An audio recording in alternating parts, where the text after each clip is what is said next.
Hi. Hello. What's up? We've made it to the final route. The final route, New Game Plus. Probably not Charlotte route. I think that ship has sailed. But it is time, now that we've done all 4 of the main routes, we have finally time to do the New Game Plus route, which we will do by not clicking on this flashing thing and instead going to extras over here and say play final path. So, given that the point of divergence has always been at the letter, choosing a name, whose name are we going to put down? I have to wonder. I have a feeling that it will have to diverge more than that. I have a feeling that it cannot start at the letter. All right, well, let's see. Play final path. Let's do this. Maybe it starts all the way back at the beginning somehow? Maybe we put down Tip Wagner. Yo! And nothing of value was lost. Oh, that's mean. I'm sure Tip... I was going to say pays his taxes on time, but nope, definitely not. I'm sure he got many admirable qualities. Maybe we write down Giles. You know what? Giles, yeah. Monogamy was the first form of the family not founded on natural, but on economic conditions. The victory of private property over primitive and natural collectivism. Friedrich Engels. Huh. Interesting. Huh. Interesting choice. All right. So... Harem route? Harem route? It's an Otome game. Do they generally have harem routes? Is that something that usually happens? I'm not going to pretend to know the answer. Out. I mean, I'm down. Probably. Give or take a bataille. August would be down. No qualms about it. Well, oh my god, yep. It does start as at the very beginning. Okay, so it's a New Game Plus. This is probably more than just a 3-episode route. Okay, well. Oh! I jerked the steering wheel straight, my stomach lurching as I pulled back onto the road. Wait! Time loops? Time loops. Time loops? What's wrong with me? It's not like me to daydream while I drive. And what am I even daydreaming about? Beautiful men and women I've never met before? I shake my head and focus on the road again. It has been a long, long day. I'm on my way back to St. Louis after speaking at a trial in Cape Girardeau. This is Special Agent Wright. I'm currently driving on the interstate, so please call back unless this is urgent. Erica, thank God. Chief Morris? I completely forgot about... I can give you a full report on the trial tomorrow morning. Right now, as I said, I'm... Yes, I know how you feel about vehicle safety, but this is urgent. Where are you right now? In the middle of a cavern?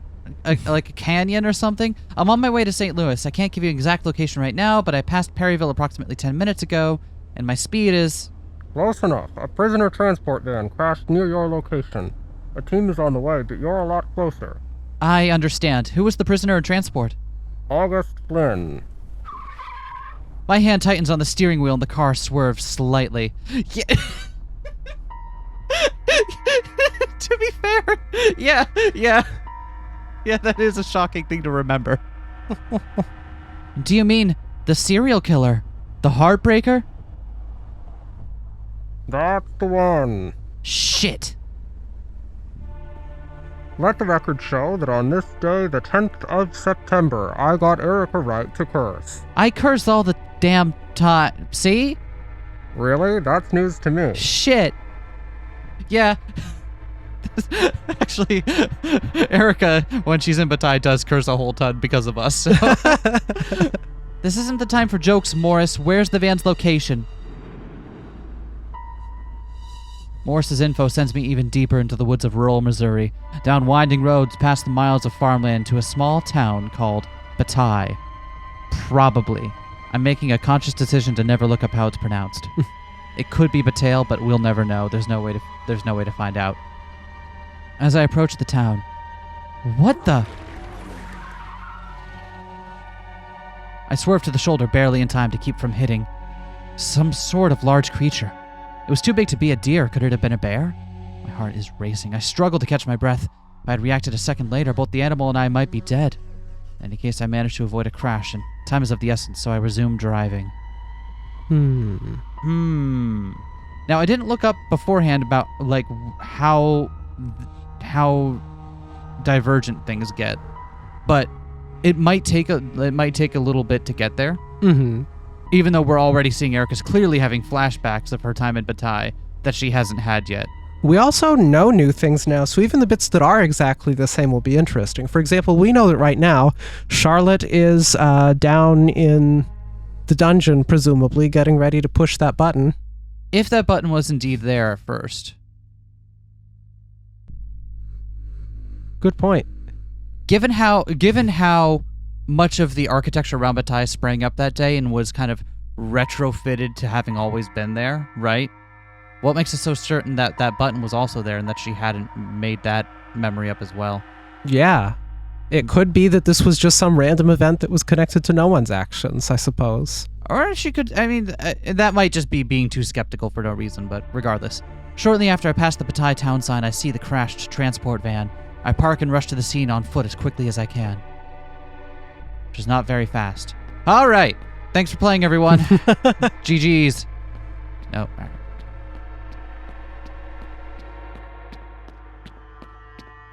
Population 729. Not for long.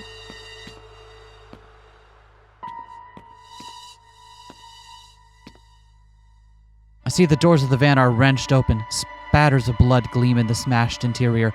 Below the open door, the body of a federal marshal lies limp.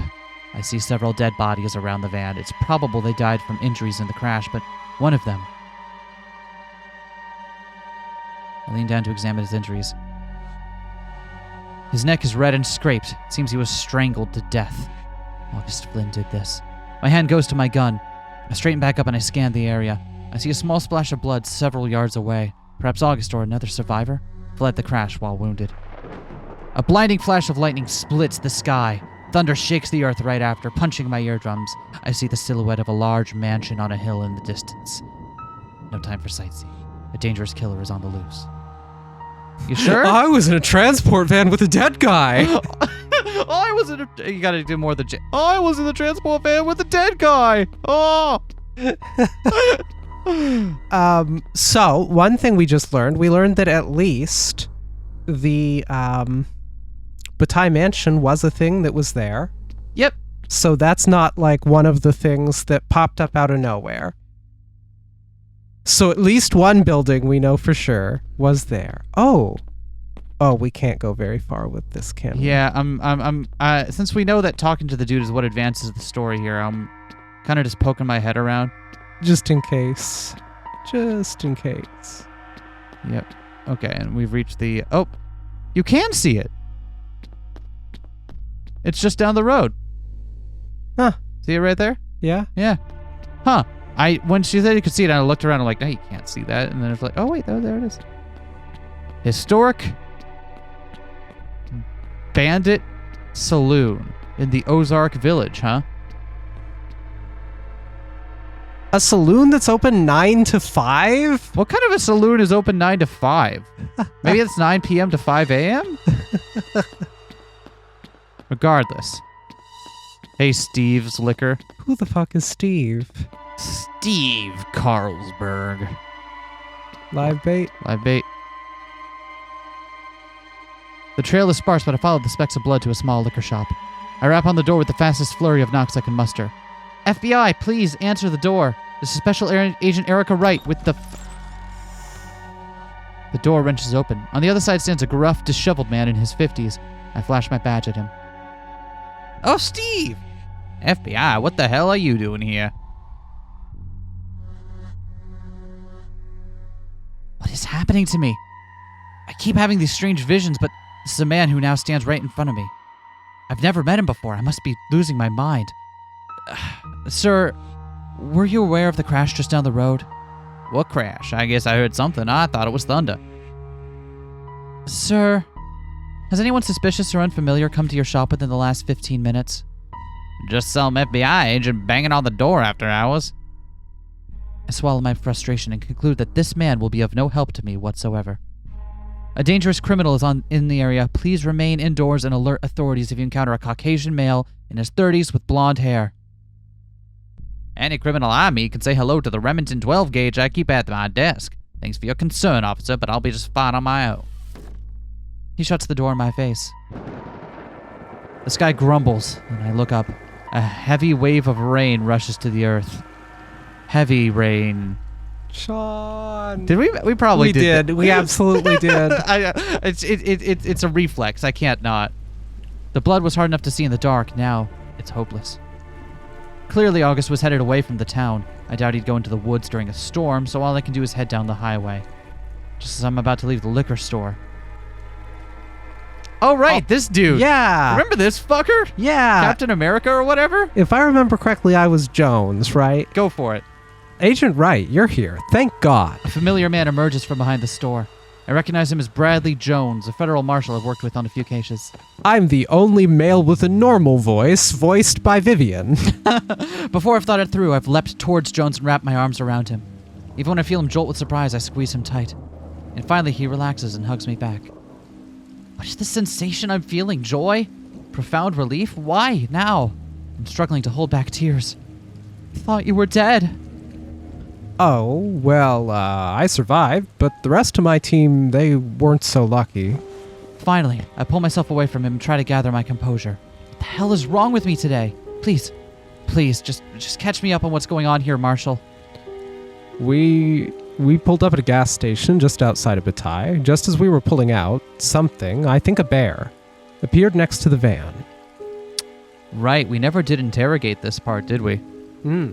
We remembered, we talked back on it as like, oh, it might have been a vampire, but that's weird, right? If vampires shouldn't have existed before the contingency. What if it's my original theory that it's werewolves and werewolves are the natural enemies of vampires and that's why they had to put up the towers? I guess that makes us Team Jake. I'm not going to pretend to remember which one is which.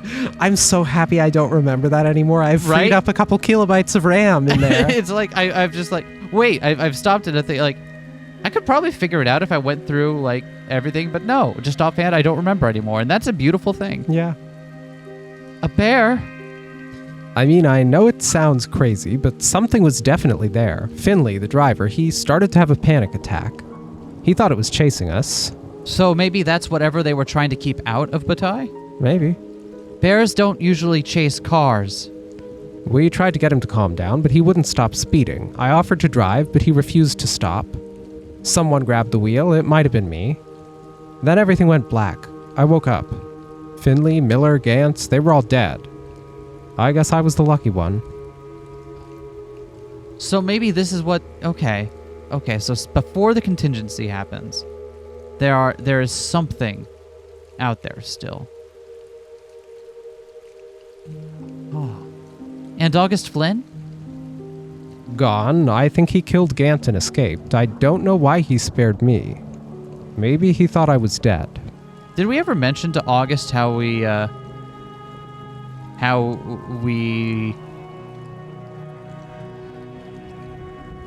were annoyed at him for killing Jones? I don't know.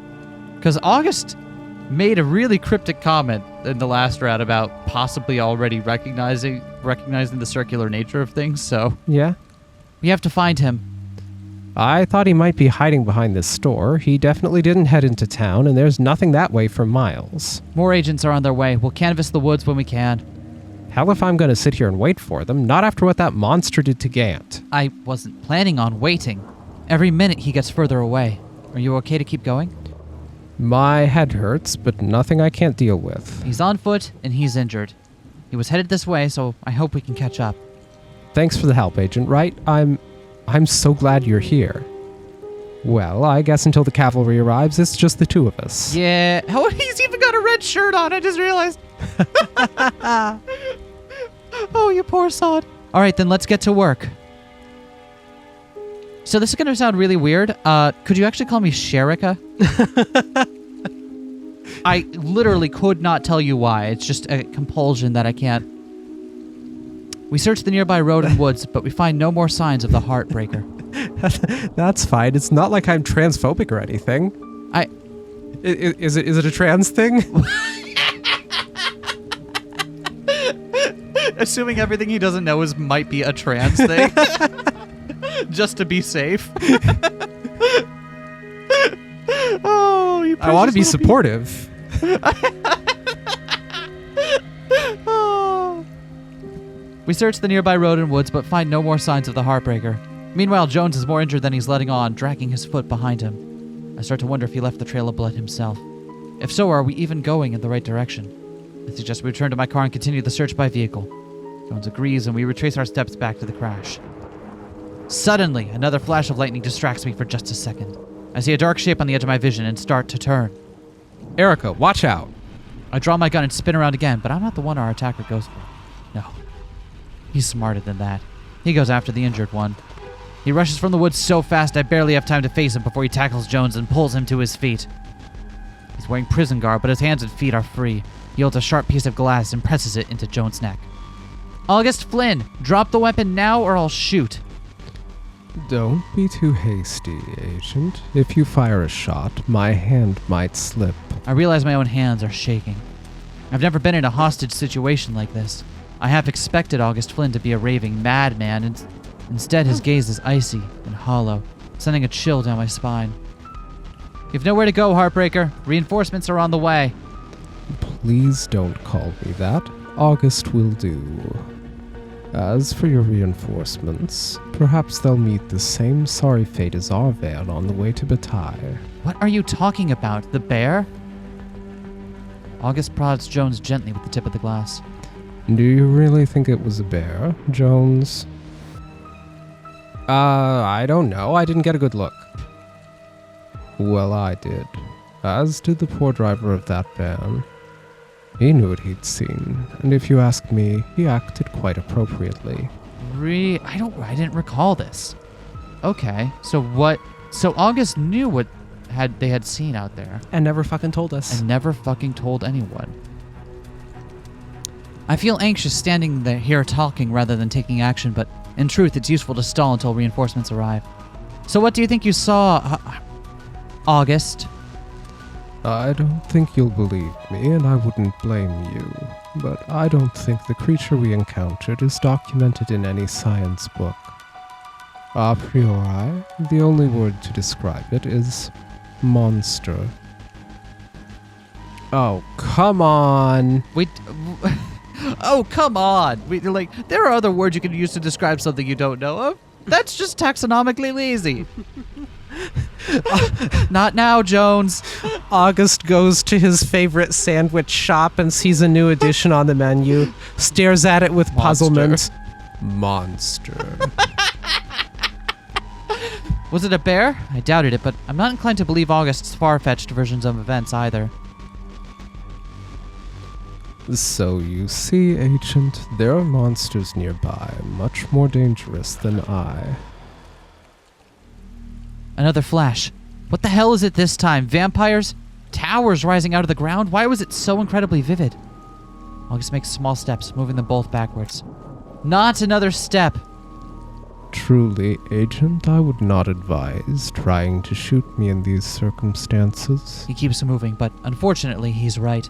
If I try to shoot him, I could easily shoot Jones instead, or August will use that shard of glass on Jones's throat.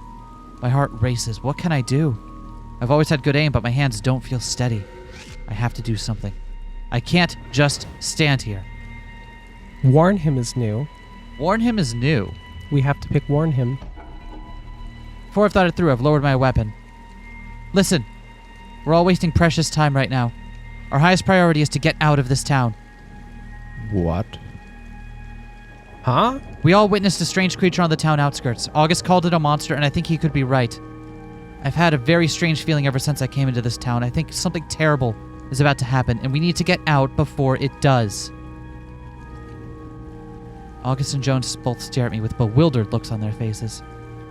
After a moment, Jones smirks a little, then winks at me. He must think of this as some sort of ruse. August's expression, however, grows more and more serious. I can feel it too. There's an energy here, or perhaps a calmness. It's like standing in the eye of a storm. I don't know what the hell you're talking about. It's fine, Jones. You were dead for most of it. Of course you don't. You're a close-minded fool. Although, He looks at me with a strange sparkle in his eyes.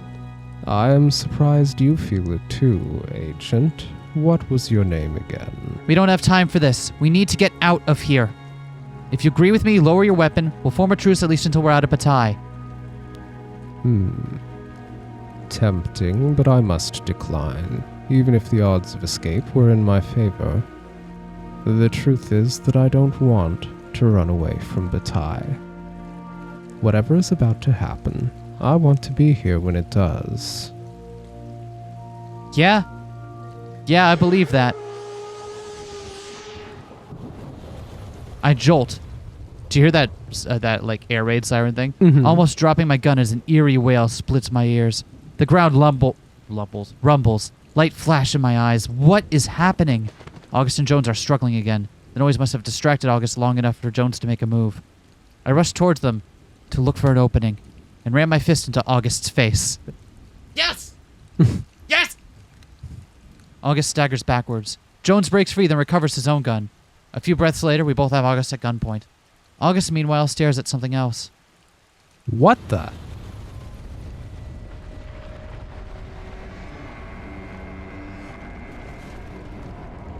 Something is raising out of the ground. More than one. Metallic structures wide enough to fit several people inside, and tall enough to...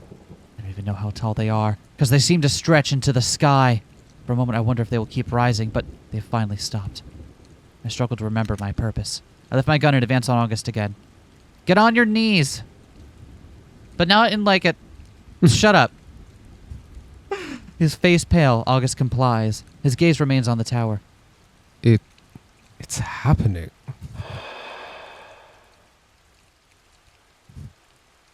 No. Jones seems to have forgotten about August completely. He approaches the tower, gaping. There's some sort of mechanism on the left and right side, like a laser sensor. Is Jones gonna fucking die again? Stop! Stop! Stop! Stop! Stop it! Stop! I rush forward, forgetting completely about August or my weapon. I drop my gun as I reach both hands towards Jones. I grab his vest and pull him away with all my might. I pull so hard that both of us stumble backwards, toppling onto the ground. Jesus, Erica, I just wanted to... You would have died, Jones. You did die, but now you... The words fall apart in my mouth. I realize how crazy I sound. My hands tremble as they clutch Jones's vest. His face softens as he pushes his hands on mine. Hey, don't you worry. I'm fine, you hear?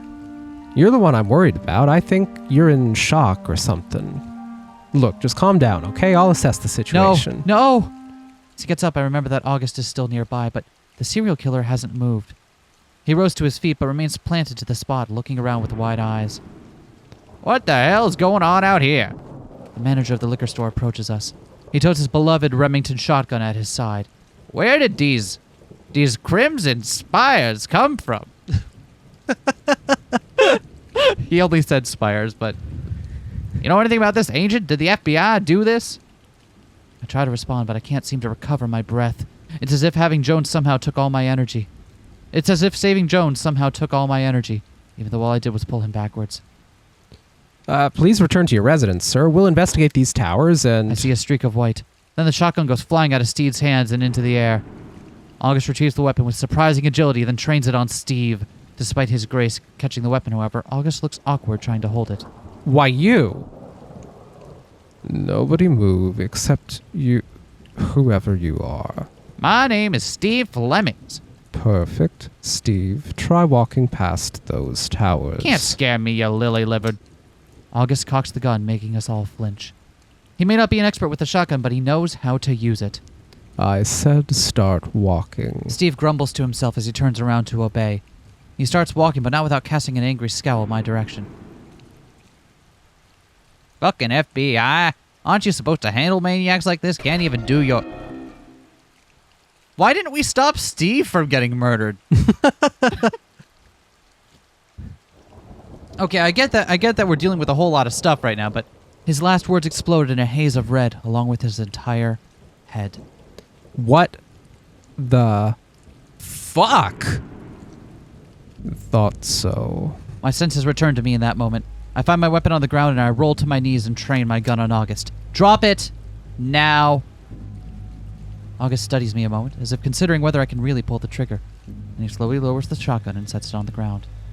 Fine, but let the record show I did not kill Steve Flemings. The Towers did. We'll see about that in court, you fucking psychopath. Psychopath, even. Psychopaths hasn't been released yet.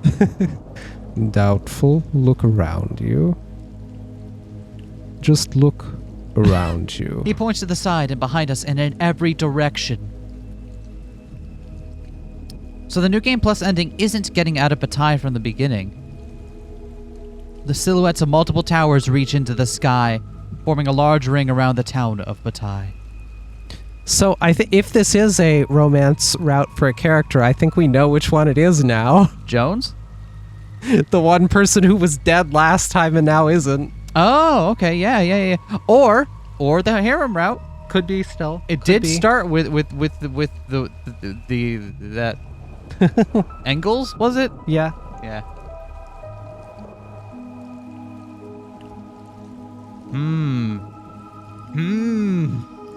Are we gonna circle wipe to 6 months later again? I wonder. God, this game is so cool. I wonder how much will change based on Jones's presence specifically.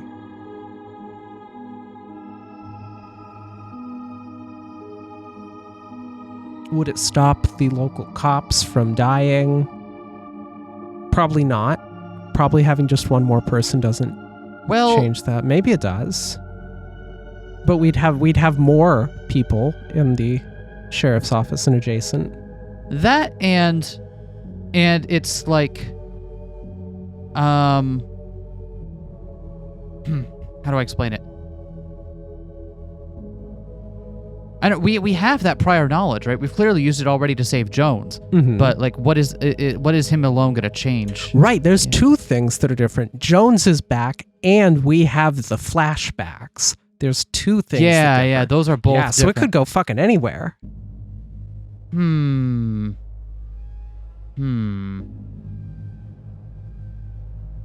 6 months have passed since the day of the contingency, but it feels like a lifetime. We've lost all contact with the outside world. I still have no idea why the large towers appeared or whether the rest of the world fares any better than we do. Phones don't work. Planes don't fly overhead. The only thing that enters is an automated train that brings food. We don't know where the train comes from, although the Bataille family seems to fund its operation, and they refuse to comment. People tried to leave, of course. The police force even banded together and tried to disable the tower. They all died. So that still happens. Bradley Jones and I are the only law enforcement officers in town. Jones now serves as the town sheriff. What? And I am his deputy. Huh. Is he our superior? Apparently now. Well, he's got a dick, so. He's got all that white guy with a gun energy. Yeah.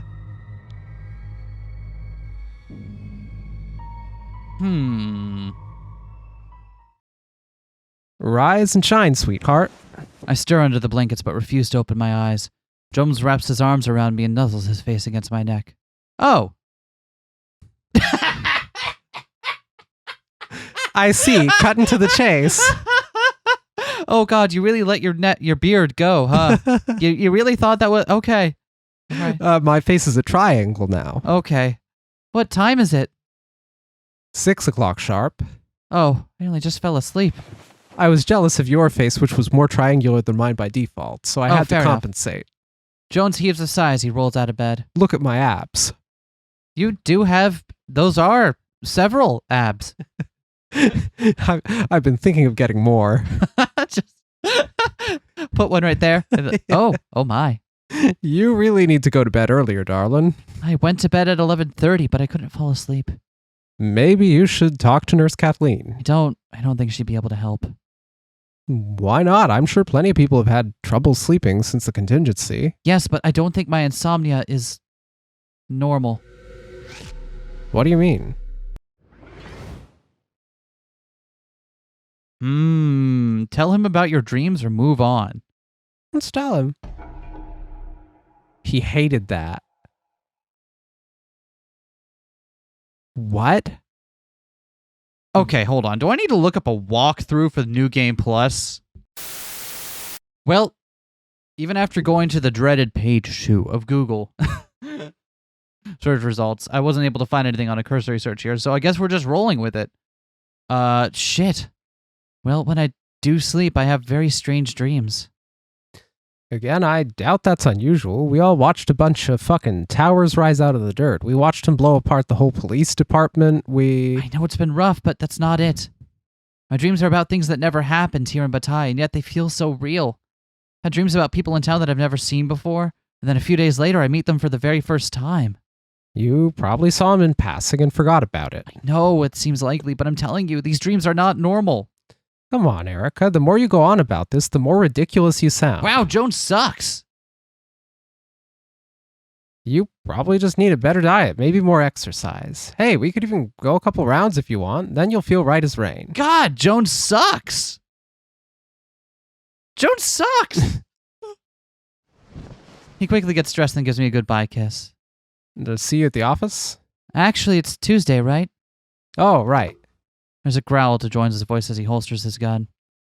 So I guess I'll see you after check on him. Right. See you soon.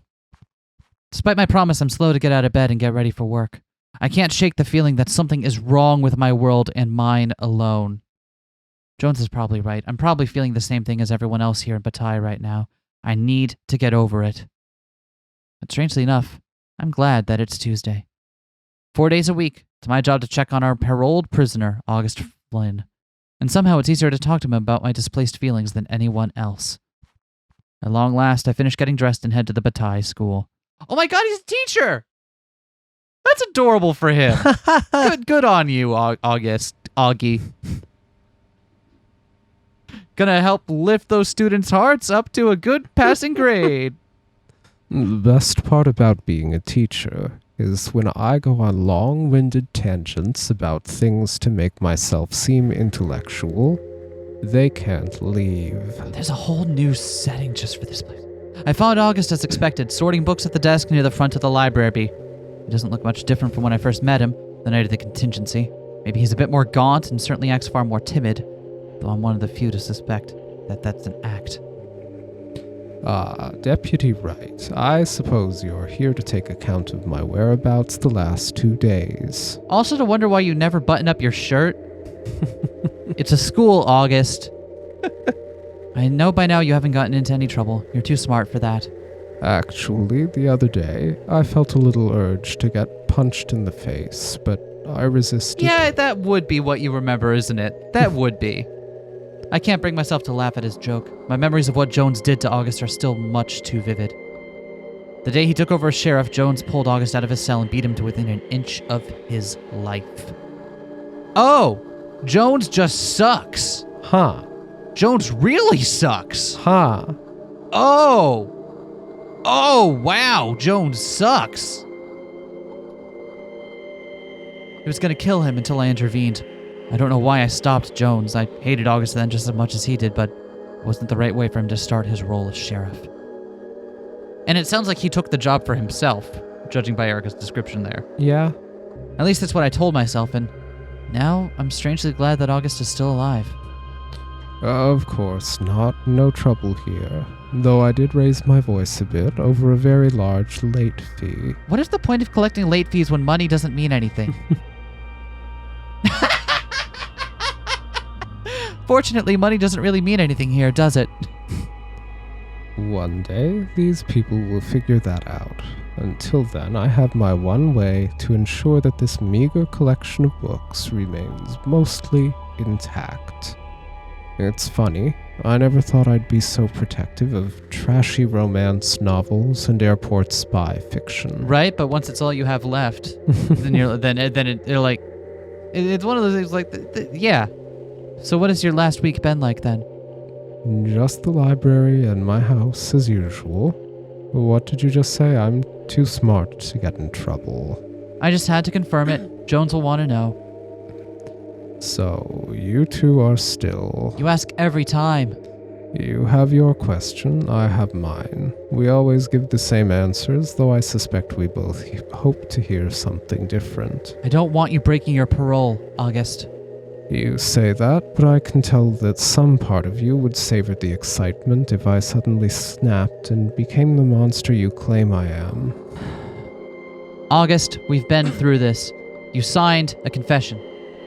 I had a broken leg, 3 broken ribs, and a collapsed lung. I would have confessed to raising the towers if it got me away from him.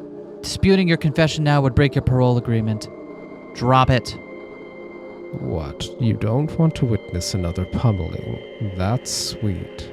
Do you really expect me to believe you're innocent?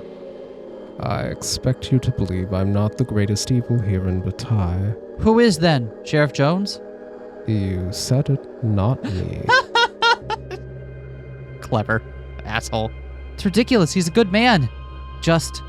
He snapped, sure. We all have our breaking points. No, he was not the evil I meant. We can't examine the towers without losing our heads, but there is something else in Bataille. Something under our noses, waiting to be discovered. Can't you feel it, Erica? My dreams from last night replay in my head. Strange visions that seem to be from another life. I see tears in the eye of Mrs. Murdoch. I've met her before in town, but I've never seen such a look of anguish on her face in real life. What is it? I feel like something terrible will happen again, and soon. Is this feeling like the one you had before we watched towers split the earth? Please, tell me more. What form does this feeling take? Do you have visions of some kind? I suppose you could call them visions. Sometimes just a quick flash. Other times I have dreams. Dreams. What happens in the dreams? I see people before I meet them, or when I meet people, I see something about them. I shouldn't have mentioned it. It's ridiculous. It's not ridiculous, Erica. Or perhaps it is, but that doesn't mean it's impossible. Look at my success poster. Nothing is impossible. I love your success. Is that someone trying to hurl a bowling ball like a basketball? Absolutely. That's rad. Good They'll for them. get there. And that wood floor is going to be shattered in a little bit here. You and I are connected by whatever force lifted the towers. We both sensed something before they pierced the sky on the day of the contingency. The force that lifted the towers? What do you mean by that? God? No, quite the opposite. I mean the entropy that unravels the universe. You're speaking nonsense. You must embrace nonsense to make sense of anything. Now you're just being contrary to be a dick, as always. The glimmer in his eyes fades. He looks away as if defeated. I feel like I somehow let him down. Well, it's part of my charm. Now, does our great and terrible sheriff require anything more of me? I assume he'll worry if you take too long. It has been a while since you talked to him. I think he feels bad for what he did to you. Maybe. His shame will only increase his hatred for me, Erica. His shame is why he broke my legs and ribs. Are you saying that people don't like being reminded of the terrible things they do, and in order to get rid of that feeling, they do more terrible things? What? Especially with people that are given, like, a ton of authority and weapons sanctioned by the rest of their community. Wow. That's fucked up. That's fucked up that you'd ever suggest that, August. Why would you ever do that? His shame, but you're the... He didn't hurt me because of anything I did. He hurt me because of what he didn't do. He stayed back when they attacked the towers, and because of that, he's still alive. He had to prove himself. That's not... Don't say those things. You're still not going to tell. I need to be going. You're right. If I take too long, he'll be worried. I hope you can sleep peacefully soon, Deputy Wright. But when you wake up, for real, then I hope you come find me. God Wake up, sheeple. damn it. You can't make Wake Up Sheeple sound good, August. Even you can't manage that. No one can do it. It's impossible. Wait, but I'm not talking to multiple people, so does that Sherson? No. Well, sheep is also the singular. Oh, right. The people isn't plural anymore. Sherson. Yep. Sheepin. There we go. I take my time walking back to the precinct. My dreams haunt me more than ever today, as do August's words. August is the heartbreaker. And even if he was never convicted, I know he killed Jones's fellow U.S. Marshals on the day of the contingency. He is a murderer. So why am I tempted to trust his opinion over Jones, the sheriff, my own boyfriend? Why am I sad to walk away from August and reluctant to approach City Hall? When I first walk into the office, I'm relieved to see that Jones is occupied with a visitor. I don't especially feel like talking to him yet. Then I recognize the person he's speaking to and my heart skips a beat. It's Mrs. Murdoch, and her eyes are filled with tears, much like my prominent vision of her. Okay, when was the last time you saw her? Last night. She said she wanted to stay over at Gary Reed's house. I tried to put my foot down. I really did, but that girl just pitched a fit and... Last night? Doesn't sound like she's missing to me. You want me to go over to the Reeds and give him a good scare? I'm sure I could find some reason to drag him in here for a night. Maybe he'll stop inviting girls over against their parents' wishes. Know what I mean?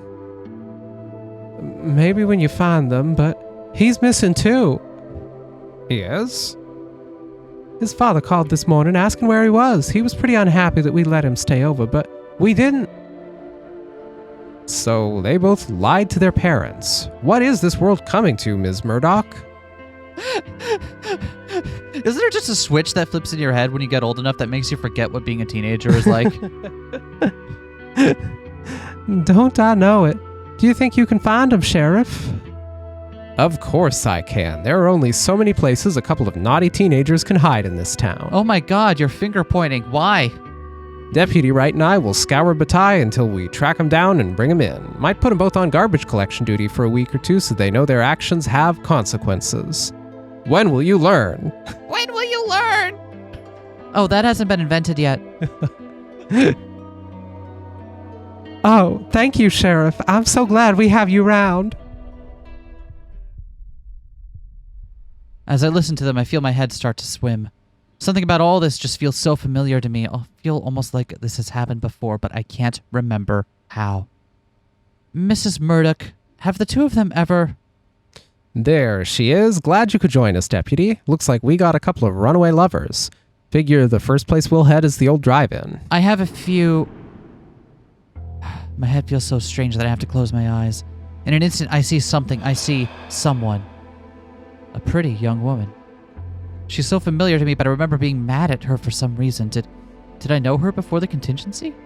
No, she's from Bataille, and we got off on the wrong foot because of... The cabin!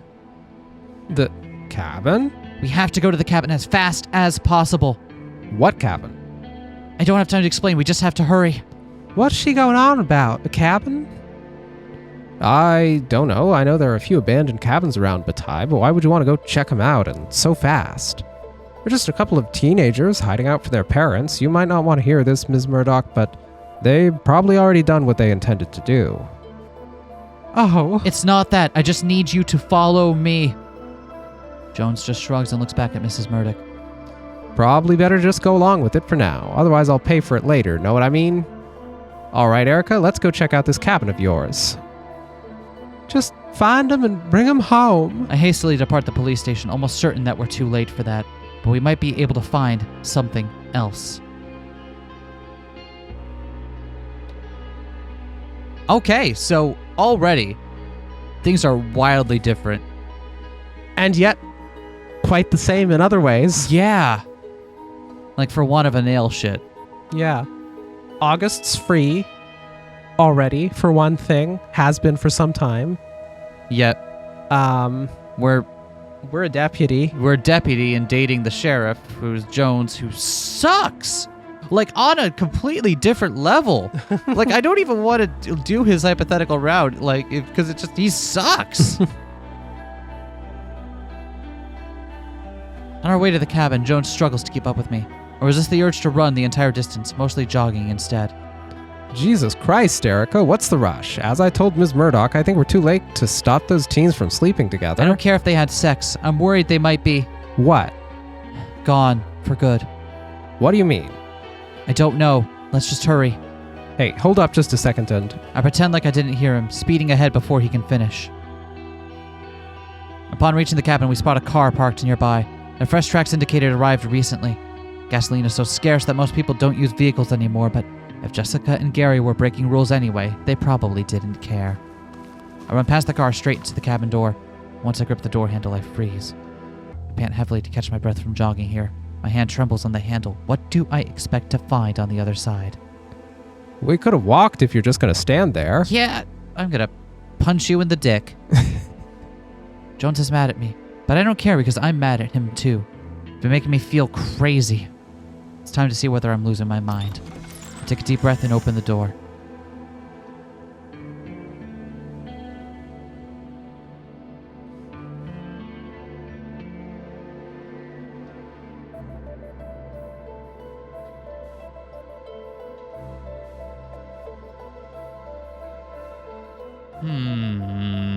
What's it gonna be? Is Jessica gonna be alive this time? Doubt it. I'm gonna see the scene before Maddie gets it cleaned up. It takes a moment for my eyes to adjust, and once they do, I immediately see some items strewn about the cabin, suggesting that someone was here recently. Used paper plates, cups, and open luggage with clothes inside. Jones slides in next to me. Whoa, this does look like a teenage hovel. Hello? Sheriff Jones here. Game's over, kids. Time to go home. My eyes are drawn to a ladder heading up to the attic. I walk straight to it, then start to climb up. I'll search down here then. He doesn't have to. As soon as I get to the top of the ladder, I see what I feared most. Jones, I found them. Jones hurries up behind me, and then we both stand in the entrance of the attic in shock. Holy fuck.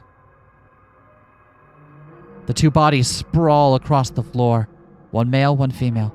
It's hard to see much beyond that because their necks are roughly ripped open, blood covering their faces and chests. So they didn't lie about it being Dad who killed them. Right, because that doesn't sound like their kind of vampire killing. Yeah. That was definitely more of a feral. Charlotte would never be so gauche as to kill like that. That's exactly the reason, too. She'd absolutely do the murders, but she wouldn't do them in such a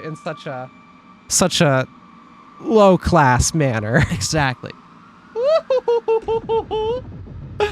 Jones moves closer to investigate them, but when he leans down to examine their faces, he ends up falling weakly to his knees. What the hell could have done this? An animal? Part animal, part human. Jones fumbles back to his feet, then storms toward me. How did you know about this? What's going on here? I don't know. My dreams, somehow I know everything that happened here. I never saw the actual crime, but I knew something happened in this attic. What do you mean you never saw it? Speak plainly, Erica. I can't explain it any better than that. I don't understand it. I know things that haven't happened yet. You're saying you can see the fucking future? Not exactly. It's like I can see another version of events. But I'm not sure if my future will be the same as that one. Jesus Christ, I should have known better than to try and reason with dream logic. 2 kids are dead, Erica. If your dreams were useful, we might have gotten here in time to save them. Oh my fuck! You weren't listening to us God, you suck! Sorry, I'm good. Fuck! I know. But at least we might be able to catch the ones who did this. And who's that? Not sure yet. I need some time to think. Oh, sure. Why don't you just go back to bed? Have some more dreams, huh? Meanwhile, I'll tell Jessica and Gary's parents that they're both fucking dead. I'll help you with that, Jones. Give me a little credit here. He starts to retort, then bites it back. After a moment of struggling, a sob finally breaks through. I reach out to hold him, letting my own tears rush to the surface and onto his shirt.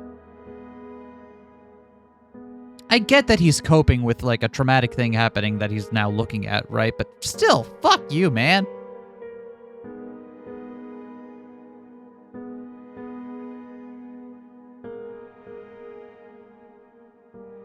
What a menacing load screen.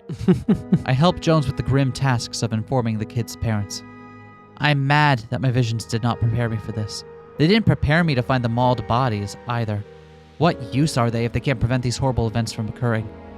If the flashes are some kind of view into a different version of my life, I think the other version was spared the grim details I'm facing right now. My visions make me angrier and angrier because they refuse to show me anything meaningful. As Jones pointed out, they helped me find the missing kids, but not in time to save them. Now I see a man biting a woman's arm. I have other memories around the vision, but they're all vague. I can only remember CGs. I close my eyes and try to concentrate on each fragment. I remember trying to help the woman. I believe she tried to help me. I think her name started with an M. I focus on the location of the memory. I recall approaching the house that night and more times after. Bataille is small enough that I think I can figure out how to get there from the fragmented visions, but I'm scared of what I'll find there once I do.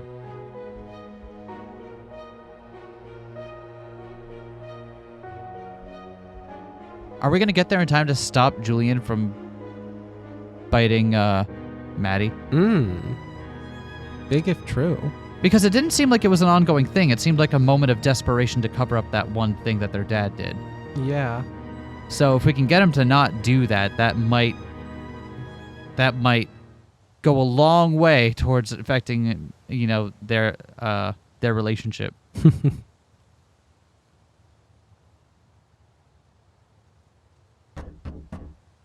I find the house even faster than I expected.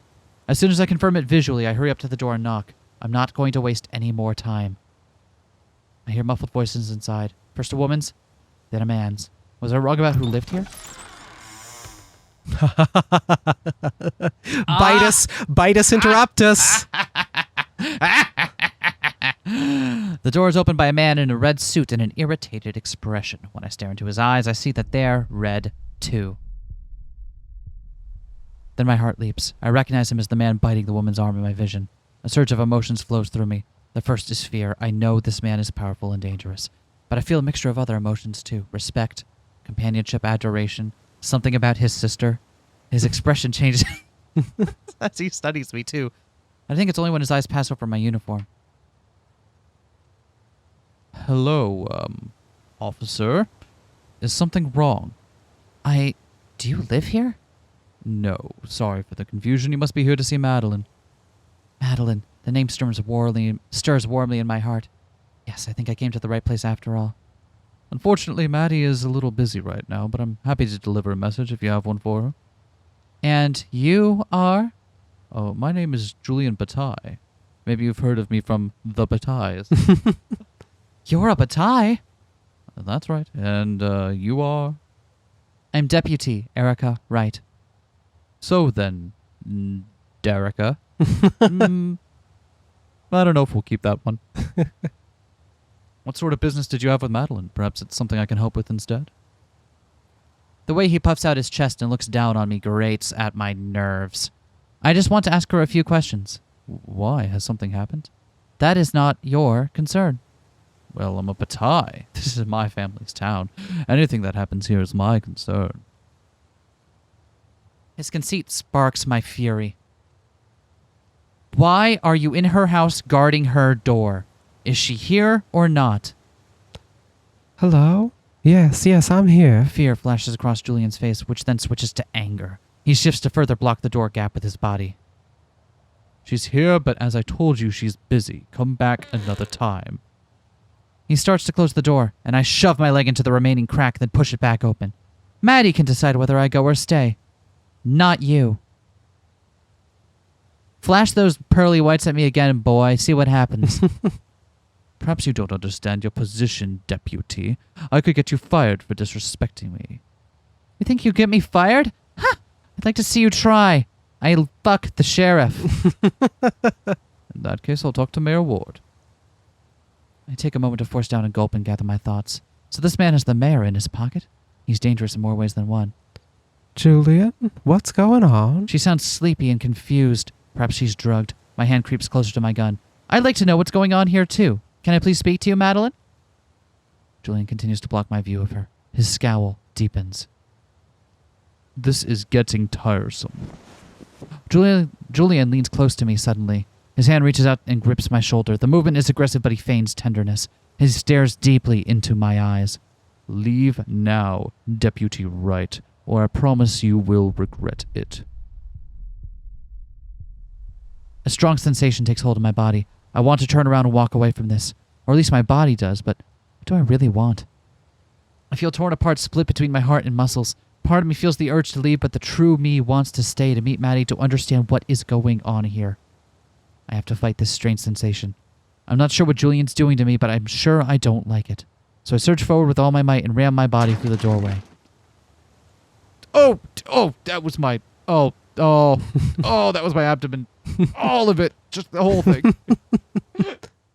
Why can't you just... Oh, I need that for abbing. So we're just exposing every fucking secret in Act 1 this time. So this time we're going around and we're like, I've got my cheat sheet. Let's put everything on the table at the beginning of Act 1 and see where that gets us. Yeah. I like that take. It has a possibility to go really badly, because if everyone's secrets are exposed, people could just start killing each other. Yeah, Julian could kill us now. We know that he's powerful, but we don't yet understand that he is literally a vampire who could kill us at any moment and mind control everyone around into not remembering it. Yep. Julian jumps out of the way, perhaps out of mere shock. I tumble awkwardly across the floor for a moment, and then I scramble to my feet, and at last I see Maddie. She stands, leans, against the couch. One hand cradling her other arm, she blinks at me with beautiful but weary eyes. Blood runs across her fingers and down her forearm. Maddie, it's me, Erica. Erica? Oh, God. Oh, hold on. I'm going to work through a whole bunch of things in about 12 seconds here. Uh-huh. Okay, but what about... Okay, no. Okay, but does that really mean that I'm... Okay, yeah. But isn't that against... fuck him. All right, got it. Speed run.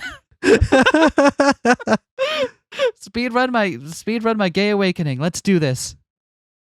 Another wave of emotion rushes over me. Even though this is the first time I've met Maddie, I remember her in so many ways. Her smell, her laugh, her warmth. In one quick motion, I draw my gun, cock it, and train it on Julian. What did you do to her? Julian stares at me for a long time, seemingly torn between vexation and curiosity. Right, because we just fucking no-selled his mind control shit. Yeah. So he is pissed and confused. He's on the back foot now because he doesn't know what else that implies about us, right? He doesn't know how strong we actually are. Why are you really here, Erica Wright? I'm here because I know the truth about you, Julian Bataille, and I won't let you touch Maddie Gray ever again. What? What is it that you think you know? I know what you did to Maddie just now, and I know what you did to Jessica and Gary. I'm bluffing, but I feel an urgent need to scare him off however I can. To my dismay, he looks more disappointed than scared. Right, because he thought we were onto something for a moment, but then he was like, oh, you're bluffing. Because that wasn't him that did that. In that case, you should know nothing of consequence. But I can't leave you here all the same. I'm sorry, Erica Wright. I sense him attacking, so I squeeze the trigger of my gun. But somehow he's next to me, knocking the gun away before it fires. He holds both my wrists, pinning them against my sides. His mouth is open, fangs bared, reaching for my neck. And then something new rises to the surface. More fragments of memories I cannot rationalize, but I feel their importance. I knew who you were before the contingency. You weren't always like this. Perhaps you only dreamed that you're a monster.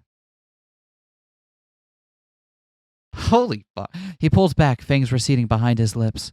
The color drains from his eyes and face. You can't possibly. I reach out and run my hand across his face, searching for the man I know. Searching for the man that I know is deep inside. You don't have to be this way, Julian. You! A whoosh of air blasts my eardrums, and then he is gone, the door rattling on its hinges behind him. What just happened? I hurry up to her side and reach for her arm. Please, can I see your injury? My injury... She releases her arm and looks down at the same time that I do. We both see 2 large puncture wounds on her inner elbow, as if from fangs, still bleeding profusely. Fuck, it's true. He bit you. Maddie's eyes roll back and she collapses onto the floor. I move Maddie onto the couch, only to find that her arm still bleeds profusely. I find something to wrap the wound and tend to it while she sleeps. I don't know how to process any of this right now. All I know is that I've had a very, very long day, but I need to protect Maddie. So I settle onto the couch, racing away from my own thoughts until I fall asleep next to her. Hey! The CG's so good they had to use it twice. When I wake up, I feel Maddie's warm body against mine. Oh, she's got a cute little nose. I like her nose. There's no reason for it. It's just very well drawn. I look down and see the rest of her head against my shoulder, her chest rising and falling with sleep. A strong wave of déjà vu rushes over me. Like I've seen this CG before. No, it would have happened in the future in a different version of events. Maddie shifts against me, her eyes flutter. Don't go, Carrie. Maddie, hi. This is Deputy Erica, right? Derica, no, we're still not going with that. No.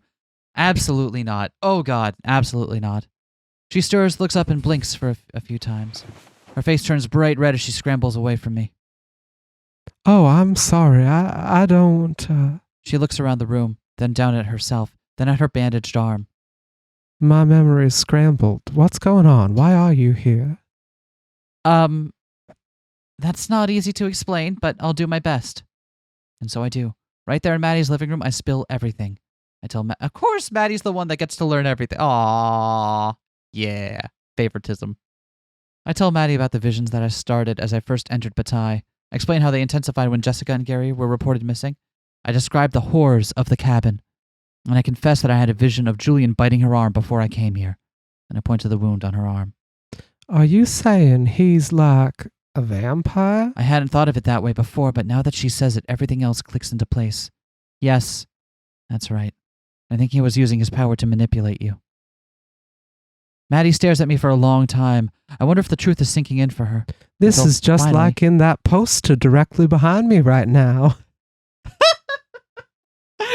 This is nothing like Buffy the Vampire Slayer. In that one, it was really contrived, so all vampires were inherently evil, unless they had a soul like that one guy did, but it was supposed to be a curse, but he lost it if he experienced true happiness, which turned out to be just orgasm, which is kind of fucked up when you think about what that means about the ultimate goal of happiness. So there's really a lot in that show that really bears a second look, is what I'm getting at. So you're saying vampires have to edge. Got it.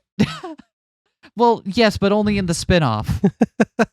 Where it's okay if he has sex with someone because it's not his true love, just someone he loves well enough. So it's inconsistent. Wow, you really are batshit crazy. Except there's the one that also was just doing okay without having a soul. Because he just got better until he ascended or something. I don't remember what happened to him in the end. But he just decided to do okay stuff one day, and that was fine. God. Yes, I am batshit crazy. My heart falls like a cold lump. I hope to find validation here, and now another person is calling me crazy. No, this is real and I can feel it. I remember more about Maddie. Things a stranger couldn't possibly know. You called me Carrie, and I know who that is. Carrie was your girlfriend in college. The first time you ever fell in love. But one day she broke up with you. You drank yourself silly and broke your arm. Went on pain meds for the arm, OxyContin, and you got addicted. Your prescription ran out, you got hooked on harder drugs, heroin, and it took you a long time to recover. Julian helped you. He was the only person who entrusted you with a job after your rehab, and that's why you feel so loyal to him. But you shouldn't feel loyal, Maddie. He's using you. I don't remember everything, but... What do you mean, remember? How do you know any of this? I told you already. I have visions they started when I first came here, the day of the contingency. This is crazy. But it's true. It's as real as those towers surrounding this goddamn town. I just don't get it. Even if there were some magical power sending you visions, why me? How am I important? Why would you know about Carrie? So, again, you weren't there when I was speedrunning earlier. I had to work through some stuff real fast. I don't like the term magic. I don't know what power drives these visions, but I can say this. It feels very personal. All the visions have my own emotions attached to them. It's almost like the visions came from myself. A different version of myself, and at one point you were very important to her. You were important to me. Oh. Jessica Murdoch and Gary Reed were found murdered today. I'm not sure yet, but I think Julian has something to do with it. Look, it's Erica, right? This is a lot to take in whether it's real or not, but Julian's innocent. I'll help show you that. He's a good person. Then what did the two of you do while he was here? What happened to your arm? We just talked and my arm. She seems to get dizzy all of a sudden. She groans and clutches her head. Confused because he's manipulating you. Either he drugged you or he's not human. She opens her mouth to argue, then thinks better of it and just groans again. I'm so confused. That's okay. You've been through a lot. You need to rest. But what will you do next? That's a good question. Probably gonna go break a couple other people's minds real fast. You want to just, watch? It's gonna be funny. Give you, a spyglass. You could hang out, 50 yards away or something and... Oh! Oh, my. Oh, that was entertaining. I take a moment to consider. There's one more person in town who seems to understand what I'm going through. And at the very least, he listens to what I'm experiencing and offers some perspective. I think I'll go to him for advice. Okay, then I'll go with you. Not sure that's a good idea. Listen, whether I believe you or not, something weird's going on here. I want to get to the bottom of it. And if Julian Bataille's involved, I need to find the truth. I want to clear his name, but what if what you're saying is true and he has been manipulating me this whole time? Then I want to smash his fucking face in. To my surprise, a warm smile flushes across my face. Even though I just met her, this woman feels like a familiar companion I've loved for a long time. All right, you can come, but don't get too upset when you find out who I'm going to visit. Why? Who is it?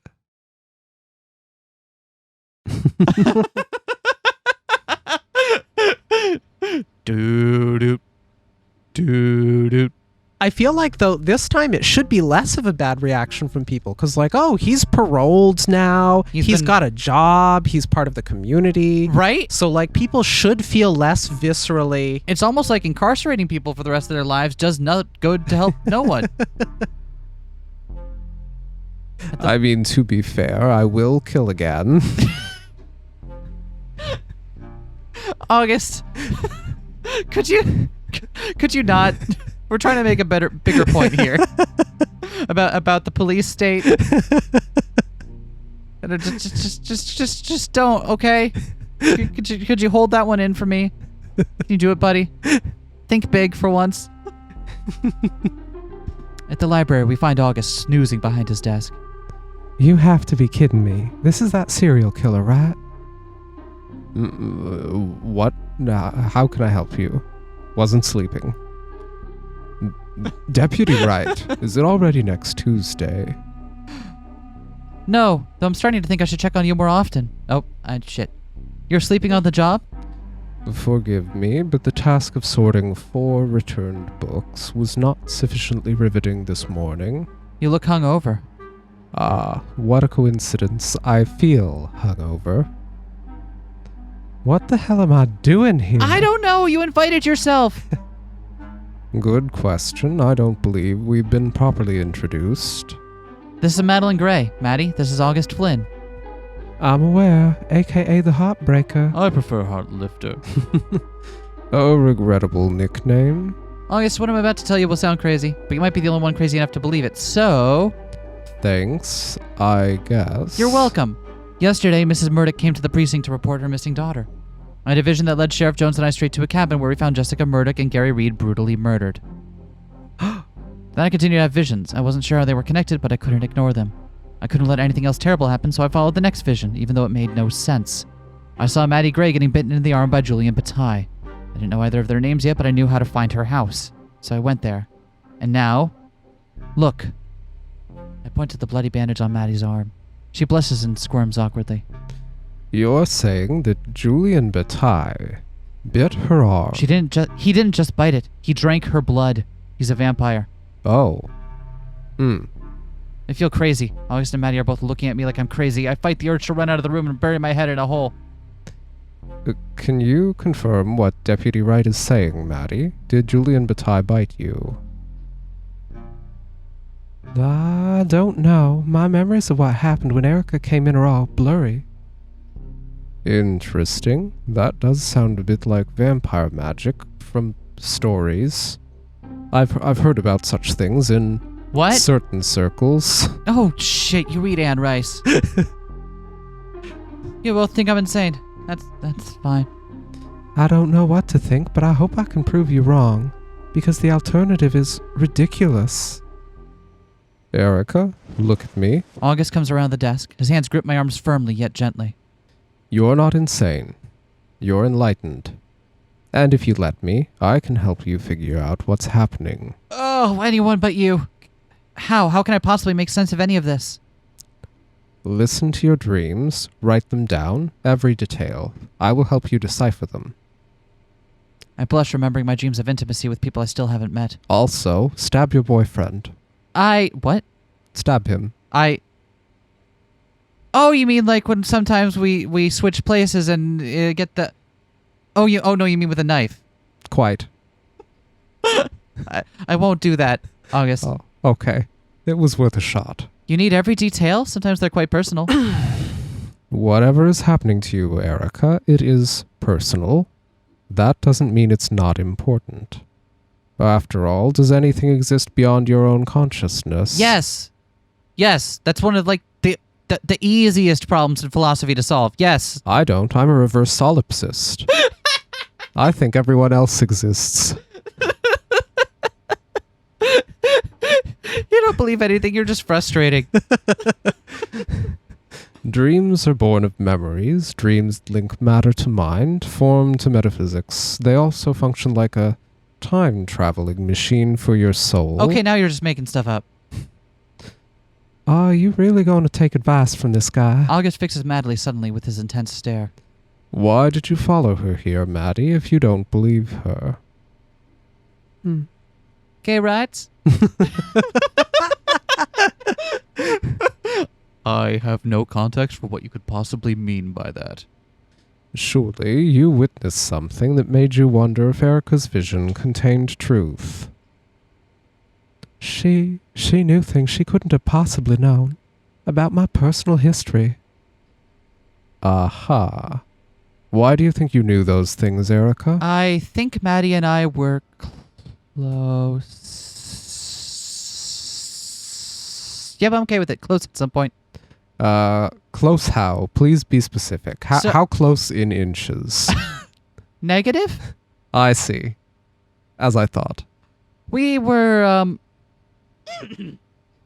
we were in love. I see. Very interesting. And do you feel like this has already happened or will happen? I don't know how to explain that. It feels as if it's already happened, but not in this lifetime. Parallel universe. What now? Several philosophers have theories of a so-called multiverse containing every combination of space, time, energy, and so on, superpositioned. Oh, I read about this once in that documentary, Steins Gate. Yeah. Wait, that's still years away at this point, right? Yeah, 'Cause that's not out yet, Eric. Steins Gate was like mid-aughts. Mid-late aughts? Yeah. Yeah. However, I especially like the theories of sci-fi writer Michael Moorcock, whose name is fun to say, Yeah. who wrote about the eternal champion appointed to maintain balance in every world and age of the multiverse. Sorry, I fell asleep mid-sentence there. What's up? Me too. You're not helping my case, August. My point, Erica Wright, is that your consciousness somehow managed to break free of the linear timeline. You have reading Steiner. Oh my god, she has reading Steiner! She really does! Oh! You have achieved a new level of awareness, both thrilling and terrifying, and you need my help to decipher it. Quick, I need a cell phone, a microwave oven, and a gigantic CRT television. I can help you build a time machine. Step 1, get me a microwave. Step 2, stab your boyfriend. Wait, what was step 2? Don't worry about it. Okay. We'll get to it when we get there. Step 3, celebrate with Hot Pockets. Wait, where's the time machine, though?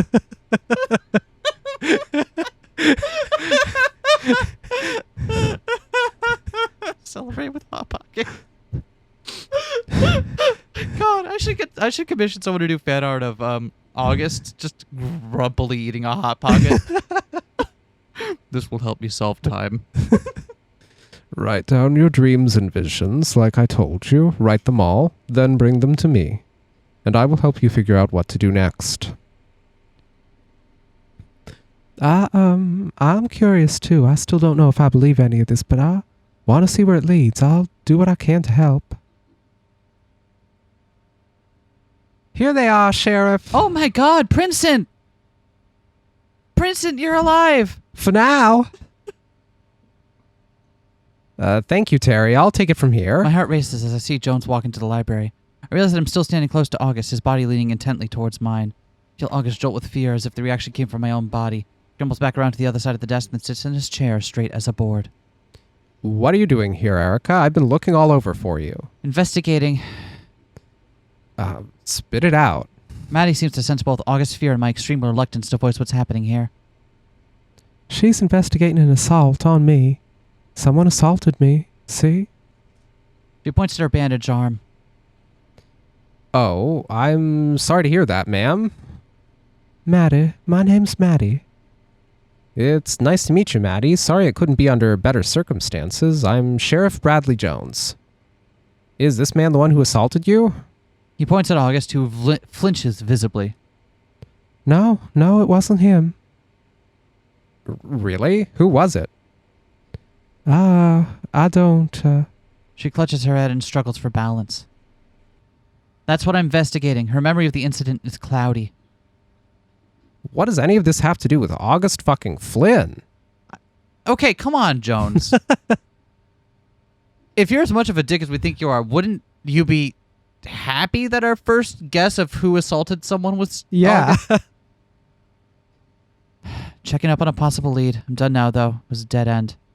Well, then stop wasting your time here. I need your help on the Murdoch case, okay? I'd say that's a little more important than an assault. No offense, ma'am. None taken. What the fuck are you looking at? God, I hate Jones! Who? Me? Yeah, you, shitface. You have anything you want to say about two brutally murdered teenagers? No. Really? Because it occurs to me, now that I'm looking at your ugly mug, you're a pretty good suspect. How were we ever stupid enough to let a serial killer work in the school library? Did you spot them in here, pervert? Is that what inspired you to kill again? God, I'm so sorry you got stuck with Jones. No. I'm not sure what's really going on here, Erica, but I'm glad you reminded me about this sicko. He's a prime suspect. What? No, he's not, Jones. I haven't found anything connecting him to the murders. He's been following the parole agreement. I don't give a shit about the fucking parole agreement. 2 kids are dead. He moves around the desk, pulling out his gun and handcuffs. Turn around and get on your knees, That's August why Flynn. he's got a big finger-pointing sprite. Because sometimes it's not a finger, it's a gun. Oh, shit. Why did we let this man... Okay, probably because he was the only familiar face we had before the... But still, Turn around and get on your knees, August Flynn. You're under arrest. August seems paralyzed. His whole body is trembling, and so is mine.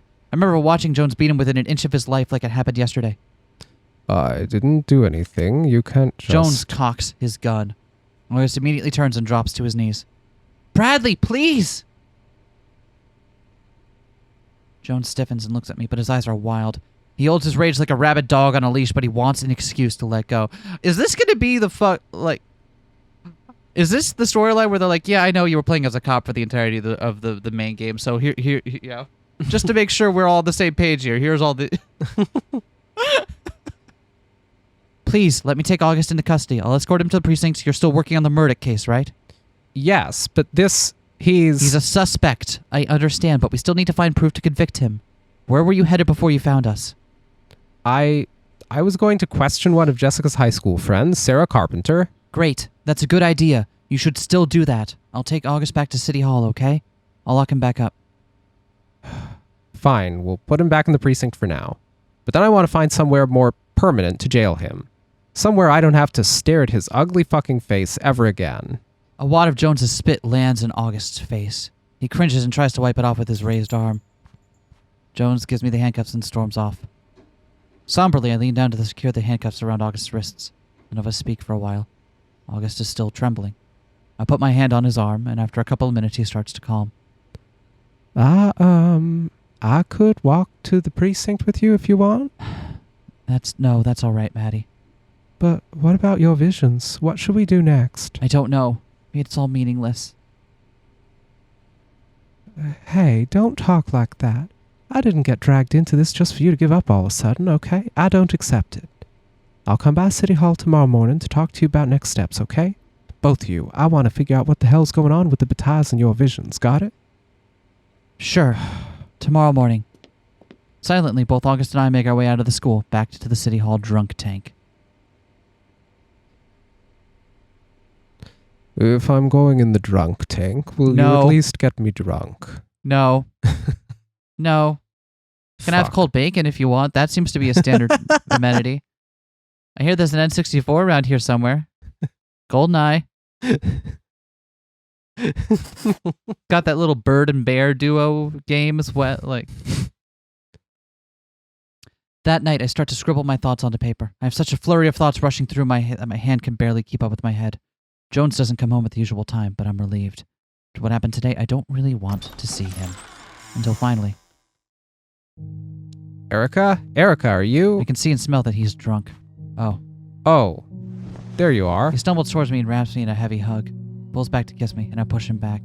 Jones, you reek of Murphy's bar. It's not a great smell. Oh, sorry. I could take a shower. I just, Erica, I can't stop thinking about what we saw in that cabin. I'm the sheriff. I'm supposed to protect everyone. What was I supposed to do, huh? What else could I have done? I thought the fucking towers were enemy number one. I've been trying so hard to protect the perimeter, and now this. Wasn't your fault. Of course it wasn't. I've been trying so hard, Erica. Keeping order around town, covering all the bases. How could I have prepared for this? What else am I supposed to do? Well, say something. You're supposed to help me, damn it. I've been trying to help you, Jones. You just don't like my approach. You were off helping some lady with an assault charge while I try and find out how two teens got murdered. They're already dead, Jones. We can't change what happened to them. The killer could strike again. We have to stop him before he does. It might be a her. Oh, please. You and I both know who it probably is. It's that fucking August Flynn. No, it's not. Been watching him. He has behaved himself. Besides, this murder was nothing like the Heartbreaker's crimes. If he killed again, we would see a correlation. There doesn't have to be a correlation. He's a murdering psychopath. I shouldn't have let him go today. I should have... You have done enough to him, Jones. If you harm him like that again, you're the one who should face consequences. Do you understand me? He stares at me for some time, shock and rage warring on his face. Eventually, both give way to despair and he collapses against me, crying. Erica, I'm sorry. I'm just so lost and I don't know what I'm supposed to do. Please, help me, Erica. I don't know where to go from here.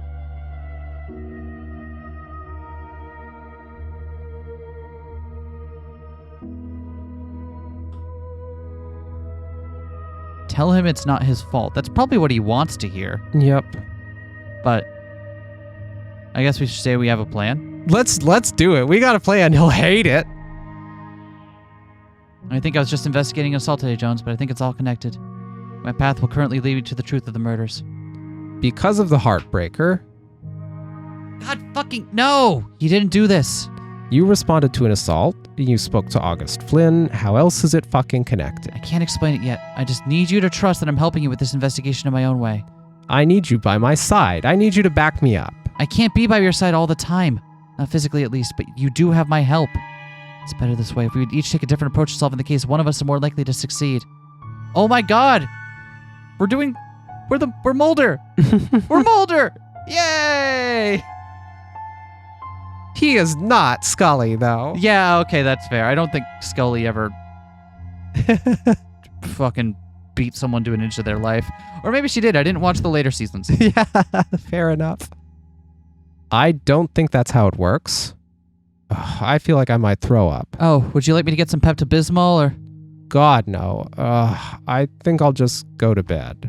He gets up and stumbles off to the bedroom. I sigh and stretch out on the couch. I'm tired too, but I don't feel like lying next to him right now. I embrace my confusion, my scattered visions, and let them pull me into the respite of sleep.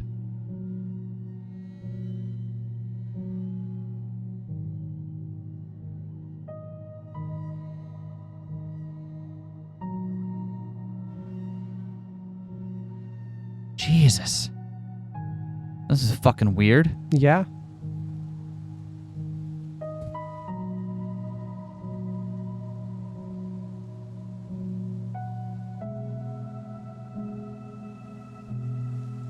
God, Jones, not gonna lie. Maybe you should have got tower yeeted? Buddy? You are not handling this. You...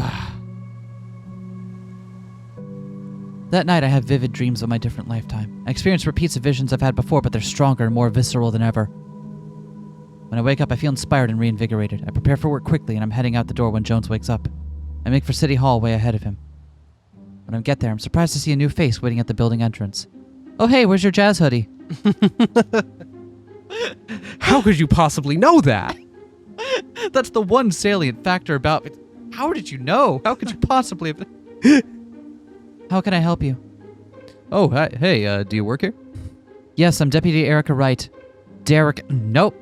Still not. Nope. Can I help? Just full thing. Deputy Erica Wright. Can I help you with something? It's nice to meet you, Deputy. My name's Liam. Liam Bataille. He holds out his hand to shake, and I hesitate. Another Bataille? He must be Julian's brother. The same man who drank Maddie's blood yesterday. Part of me wants to run and hide. When I look at his eyes, I see only warmth and sincerity. And in any case, I don't want to be rude, so I reach out and take his hand. Is there anyone in this town I haven't fucked?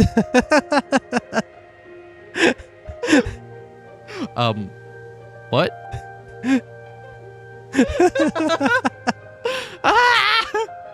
A wave of warmth washes over me as I clasp his hand. How can this be? Was I romantic with this man too? How many people has the other me loved? That's literally the line. I love it. God damn. I pull away quite suddenly, blushing. Oh, don't worry. You're the one Bataille, I don't bite. Unless you want me to. My cheeks just get hotter. Right, so, you already asked me twice if you could help me with something. Maybe you can. I'm looking for Sheriff Jones. He should arrive in about 15 minutes. Did something happen? No, nothing like that. Actually, my family and I heard about the recent murders, so awful, so... I'm so sorry you have to deal with a tragedy like that. Thank you. We want to help with the investigation however we can. Do you have any information about who might have killed them?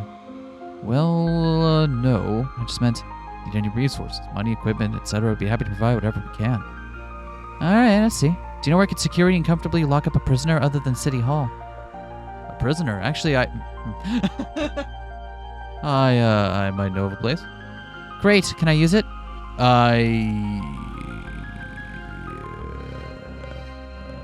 Not sure about that. Let me get back to you, alright? Soon would be best. Why didn't your prestigious family offer this sort of assistance back when the entire police force, except for Bradley Jones himself, and myself, died trying to take down a tower? That was horrible. I guess none of us knew how to react. Better late than never, right?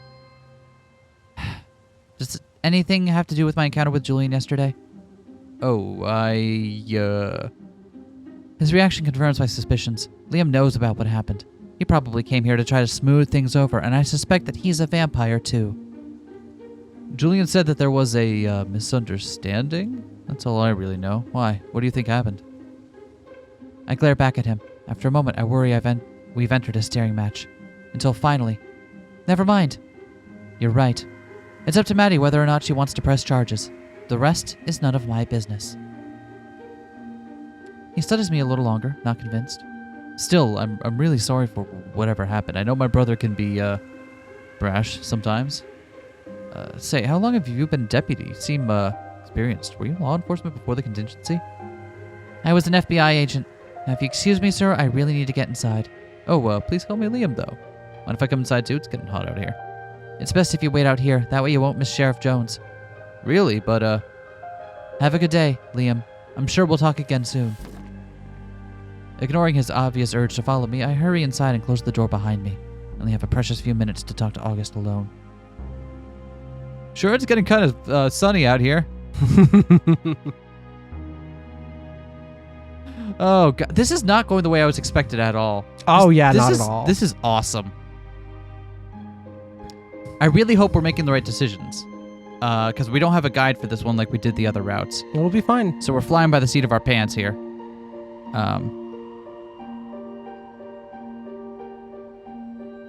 We've been doing all right so far because we've been pissing off Jones. So, the relief on August's face when he sees me is almost tangible. Thank goodness. Erica, you have Listen, to... we don't have much time. Jones will be here soon. I had more dreams last night. Mostly they were visions I've already seen, but they're more vivid than ever. And after what happened yesterday, I'm really starting to believe they're real.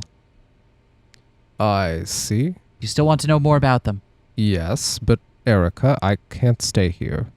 You need to get me away from your bastard boyfriend. I'm working on that. I'll stay here today as much as I can to look after you.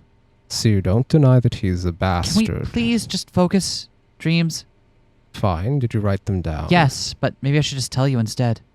It really is better to give me the written form.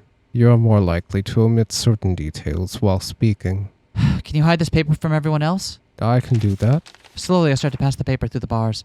I realize my hand is shaking. Some of my visions were so intimate, and I'm about to give them to... Before I can change...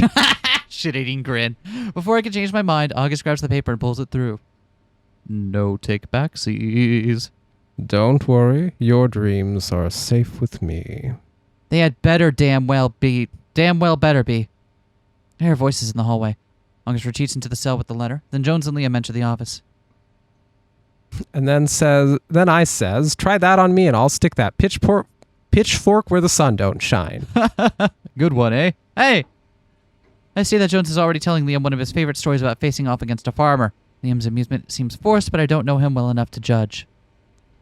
This here's my favorite deputy, Erica Wright. I'm your only deputy. Yeah, we met outside. Good to see you again. I nod back, but my attention is on Jones. As soon as Jones sees August in the cell nearby, his face darkens. And there's the fucking heartbreaker, locked away so he can't harm anyone else. Really? I thought he was just on parole put on parole after the contingency. That was a mistake. I see that now. Who else would have slaughtered those poor teenagers like that? Oh, I see. Do you have any proof he did it, or...? I glare pointedly at Jones while replying to Liam. We're still investigating the murders. We can't disclose any information at this time. Right. Sorry for prying. I sense an opportunity in Liam's discomfort. He clearly wants to please Jones and myself however he can. Actually, Jones, Liam says he knows of a place we might be able to imprison August more permanently. Right, Liam? Oh, Thank God. I don't want that worm to hear every conversation I hold in this office. How soon can we make the transfer? As soon as I clear it with Julian and Charlotte. How soon is that? Just at that moment, someone else enters. It's Madeline Gray. Let's just all have a fucking party in here today. Why not? Oh, fantastic. I'll bring the cold bacon. I love cold, wet, floppy bacon. Only way I eat it anymore. Hello again, miss. Oh, good morning. Maddie, great to see you. Let's talk in the hall. I quickly lead a puzzled Maddie into the hallway and lower my voice. Maddie, can you do me a favor? What is it? Would you stay here and look after August for a few hours? What? Isn't that the sheriff's job? The sheriff is the one I want you to protect him from. What? How am I supposed to do that? Watch them. We'll think of an excuse for you to wait in the office. If a conflict starts between them, just try to diffuse it. I want to say this is not what I signed up for, but then again, I didn't sign up for any of this. I just want to find out where it's going. I know the feeling. How about this? I'll watch August this morning if you deputize me. Deputize you? Why? Because I'm helping you with official business, and I've always wanted to work in law enforcement. Oh, shit. No, Maddie, do you know the term diversity win?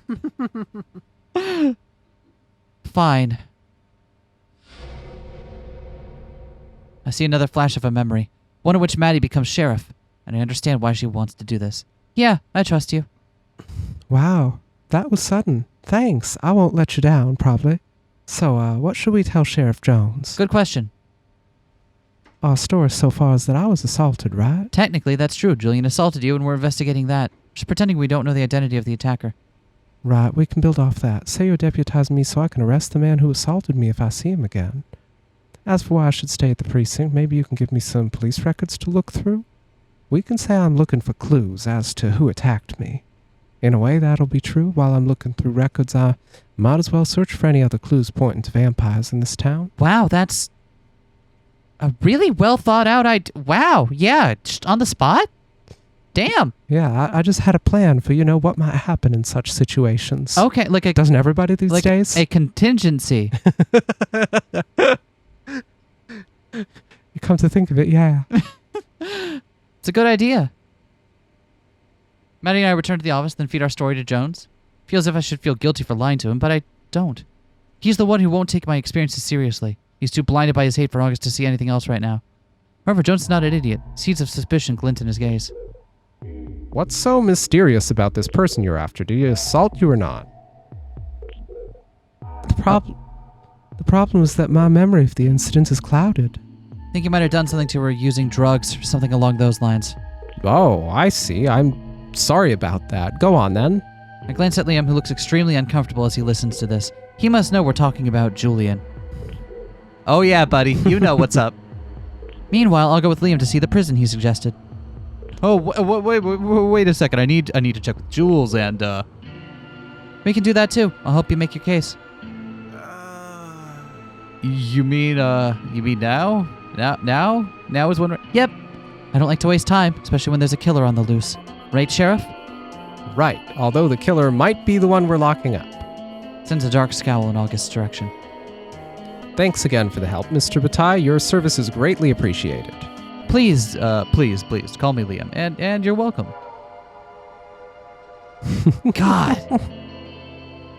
This is really nerve-wracking because not only do we have like the time travel thing of like convincing people that what we experience is real, right? Mm-hmm. But also it feels like we have to constantly step around our actual loose cannon of a boyfriend here. Boyfriend boss as well. God, this is just a litany of bad decisions. And on top of that, we don't know everything that happened. We only know up until like certain points when we encounter them. So we have no idea that what they're saying about imprisoning Julian is probably imprisoning August is probably not a great place to put him. All things being equal. What? Down with Dad? Yeah. Yeah. Oh yeah. Absolutely not. There's no. Liam let something slip that he shouldn't have, and now he's paying for the consequences to save face. Absolutely. Liam and I leave the precinct together and start walking toward the Bataille mansion. I notice that he meanders towards the paths in the shade, actively avoiding walking in direct sunlight. We're both silent for a long while. The tension in the air is palpable, but neither of us is sure of how to address it. Till finally... I don't understand what you said back there. Did someone other than Julian assault Maddie yesterday? No. I know it was Julian. Just not ready to disclose that information to Sheriff Jones yet. Oh, well, thanks, I guess, but seems like you're keeping a lot from him. We're taking different approaches to the current case. Yeah, I guess so. Sheriff Jones seemed convinced that the Heartbreaker killed those kids, but I get the feeling that you're not. I told you, I can't discuss an active investigation. Okay. Just sense some conflict between you and the sheriff. Are you two, I stopped to turn to face Liam squarely. After the tower explosion that wiped out the former police, Sheriff Jones beat August within an inch of his life. I don't think August has anything to do with the recent murders, but I want to prevent another violent confrontation. Do you understand?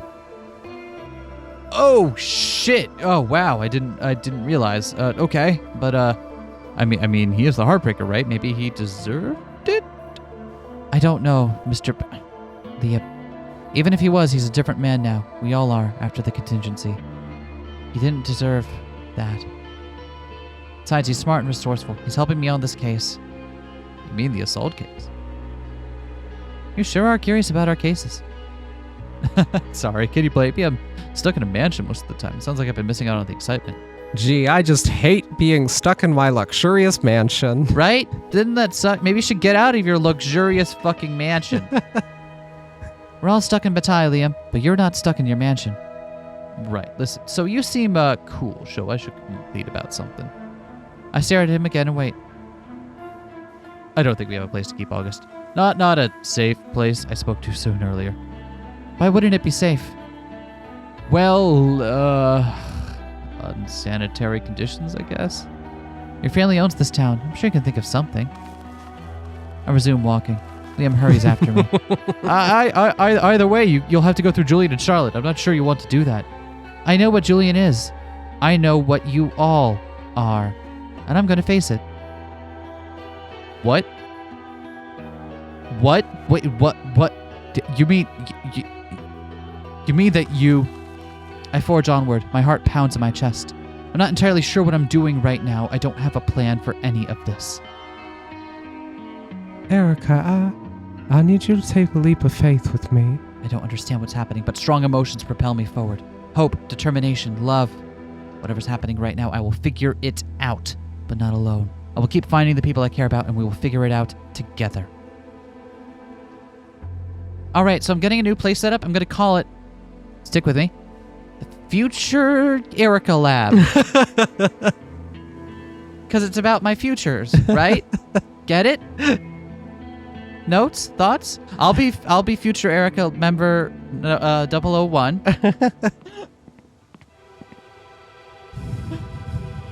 Liam gives up talking for the rest of our walk. By the time we reach the mansion, he acts like a man defeated. I knock on the door first, and he lets me. After a moment, a beautiful woman opens the door. Another memory flashes through me. I see her attacking me inside the mansion. I don't remember much else. Certainly, I don't remember anything about being in bed with her and her brother. Oh, God! Oh, God! My heart races. This woman is dangerous, and I need to be careful. Or get on her route somehow. One of those two things has to happen. And who are you supposed to be? I am Deputy Erica Wright. Liam told me you wanted to help the police department in our time of need. I'd like to take you up on that offer.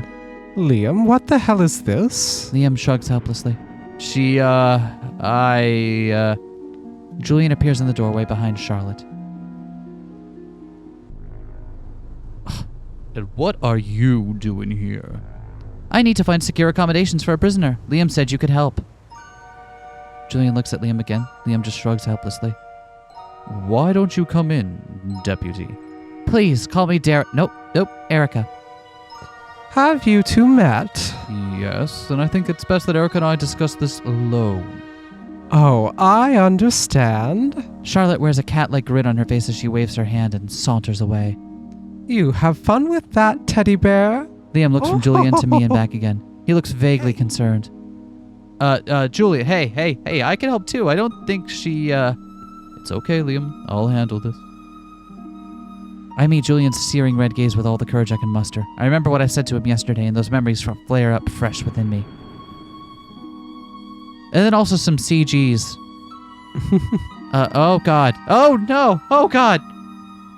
On the day of the contingency, I woke from a dream that felt incredibly real. In the dream I was a vampire, as was most of my family. And we always had been. Lead the way, Julian. I follow Julian into the shadows of the mansion. God, this episode's going long, but also I think I might let it go long because, like, I'm so fucking invested in this shit right now.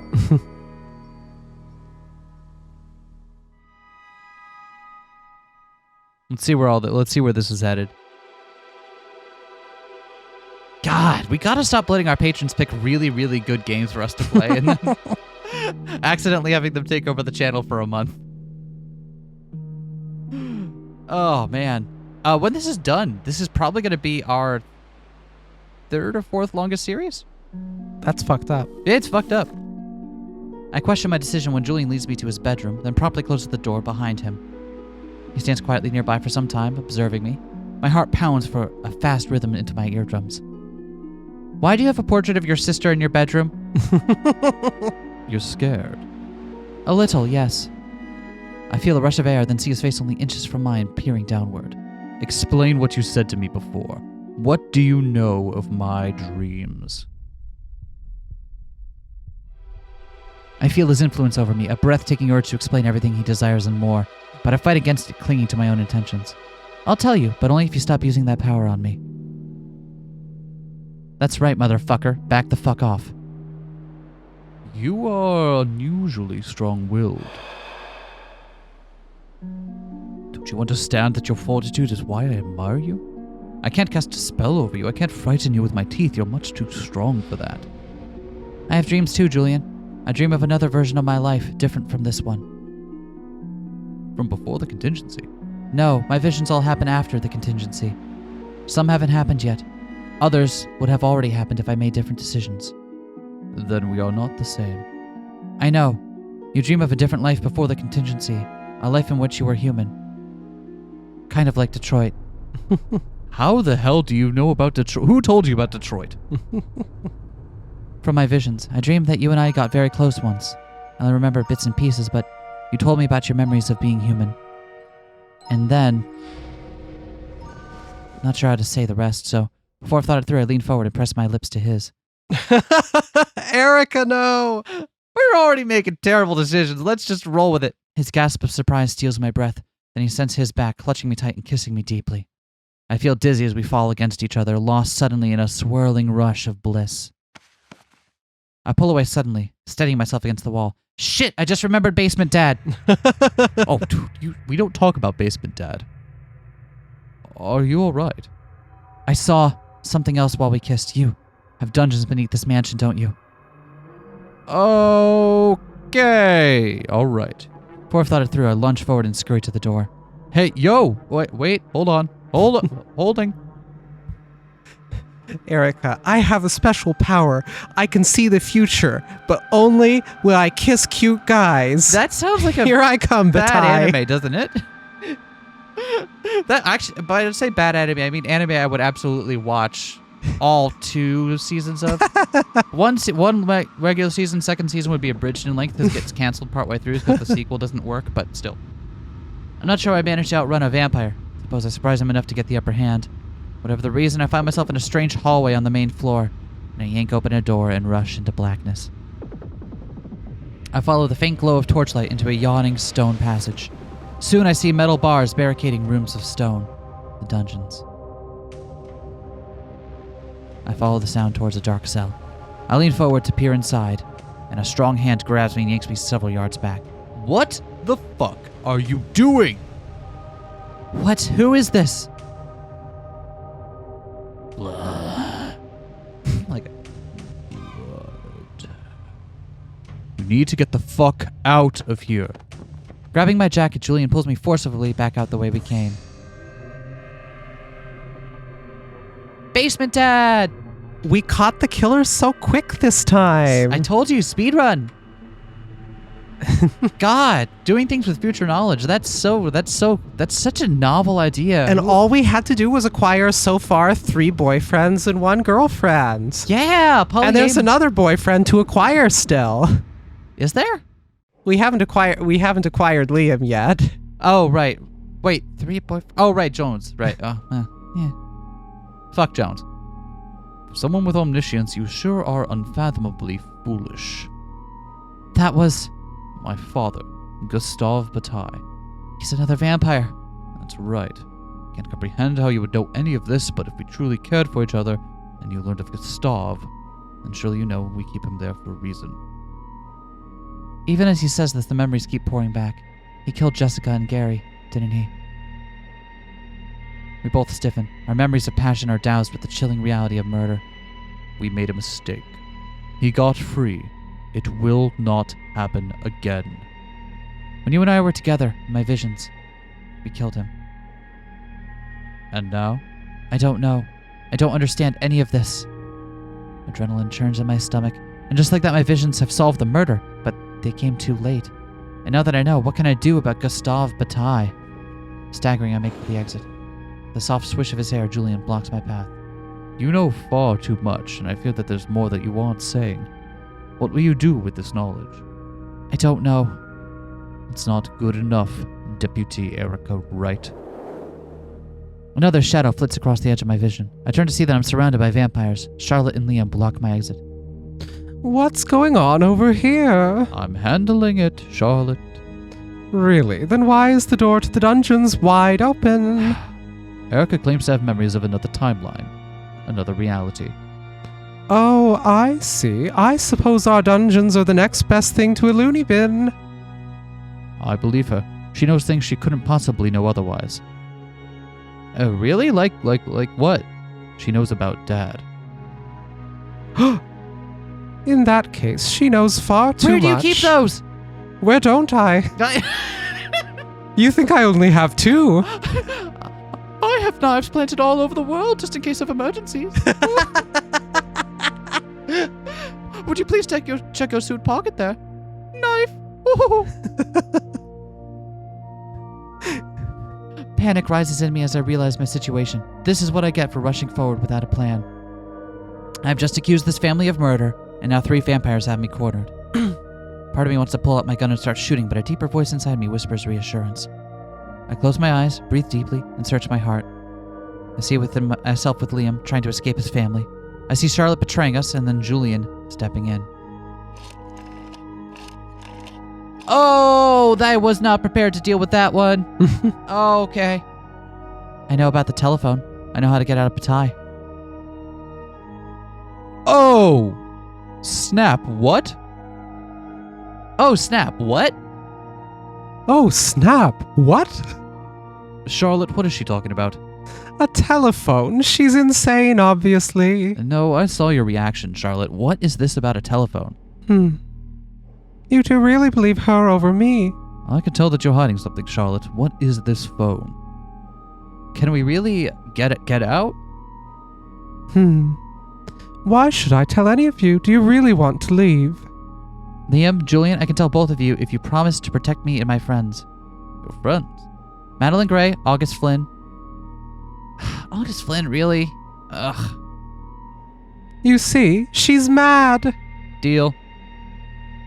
What? Liam, Erica, you two leave and sort this out. Charlotte, I think you and I need to have a talk. All right. Let's go, Erica. Wow. We are just going in here and burning every bridge from the... Oh, wow. I'm going to have to cut the episode here because we're reaching toward the end of our record limit, but holy shit. Holy fuck. Oh, my God. This is off the rails. This is amazing. I can't wait to see where this goes from here in Crimson Gate with a semicolon in the middle. I'm going to have to name one of the episodes Crimson Semicolon Spires, aren't I? Oh, yeah. Oh, my God. I'm going to have to do that. All right. Bye, everyone. Bye.